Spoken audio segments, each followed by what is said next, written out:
So আজকে guys আমরা শিখবো এই ধরনের এই ধরনের লোগোগুলো কিভাবে বানানো যায়। তো এই ধরনের লোগোগুলো বানানোর জন্য এটা হচ্ছে রবির লোগো। তো আজকে আমরা দেখবো যে রবির লোগো কিভাবে বানানো যায়। তো সবাই আমার সাথেই থাকুন, দেখেন ইলাস্ট্রেটরের আসলে রবির লোগোটা কিভাবে বানানো যায় সেটা আজকে আমরা দেখব। তো ইলাস্ট্রেটর রবির লোগো বানানোর জন্য আমাদেরকে সবার আগে এই লোগোটা আমাদেরকে সবার আগে ইন্টারনেট থেকে ডাউনলোড করে আনতে হবে। তারপরে ইন্টারনেট থেকে ডাউনলোড করে আনার পর এটা এক সাইডে আমরা রেখে দিব পেজের। দেন আমরা হলো এখানে টুলবার আছে, টুলবার থেকে আমরা পলিগন টুল সিলেক্ট করব। তো এখানে রাইট ক্লিক করে পলিগন টুল সিলেক্ট করার পরে তো আমরা কিবোর্ড থেকে শিফট বাটন চেপে ধরে একটা পলিগন ড্র করে নিব। তো এটা ড্র করা হয়ে গেলে দেন এটাকে আমরা এখান থেকে এদিকে একটু সরাই নিয়ে আসবো। দেন আবার কিবোর্ড থেকে শিফট বাটন চেপে ধরে এটাকে আমরা রোটেট করে দেবো সোজাভাবে। রোটেট করে দেওয়ার পরে তো যেই কাজটা করতে হবে আমাদেরকে এই লোগোটা বানানোর জন্য, এটাকে আমাদেরকে ডিভাইড করতে হবে। তো ডিভাইড করার জন্য দুইটা টুলস আছে। তো দুইটা টুলস এখান থেকে আপনি পেন টুল দিয়েও ডিভাইড করতে পারেন অথবা লাইন সেগমেন্ট টুল দিয়েও আপনি ডিভাইড করতে পারেন। তো আমি লাইন সেগমেন্ট টুল দিয়ে ডিভাইড করতেছি। তো সেগমেন্ট টুল দিয়ে ডিভাইড করার জন্য আমাকে লাইন সেগমেন্ট টুল সিলেক্ট করা লাগবে। তো আমি লাইন সেগমেন্ট টুলটা সিলেক্ট করে নিলাম।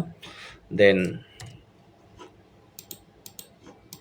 এটাকে আগে ডিসিলেক্ট করে নিই। তারপরে লাইন সেগমেন্ট টুলটা সিলেক্ট করার পরে এখানে যে দেখেন অ্যাঙ্কর পয়েন্টগুলো আছে, এখানে 6টা বা 8টা অ্যাঙ্কর পয়েন্ট আছে। এই অ্যাঙ্কর পয়েন্টগুলো থেকে শুরু করে আমাদেরকে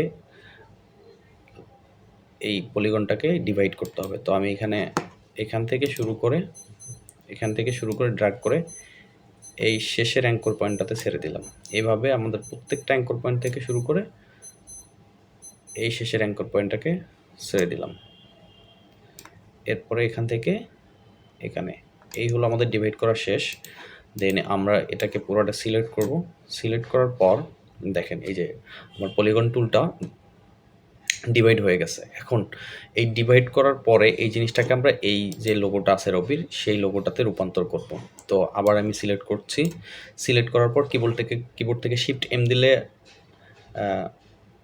শেপ বিল্ডার টুল চলে আসবে, অটো সিলেক্ট হয়ে যাবে, অথবা আপনারা এখান থেকে শেপ বিল্ডার টুলস সিলেক্ট করে নিতে পারেন। তো শেপ বিল্ডার টুলটা সিলেক্ট নেওয়ার পরে একটা কালার নেবেন, অথবা আমি ব্ল্যাক কালার নিচ্ছি।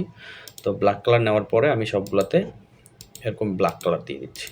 সবগুলাতে এরকম একটা একটা করে ক্লিক দিয়ে দিলাম। ক্লিক দেওয়ার পর এরপর হলো আমাদের মেইন কাজ। তো এখান থেকে আমাদের 1, 2 এই যে 1, 2 এই 2 নাম্বার শেপটা আমরা এইখানে তুলে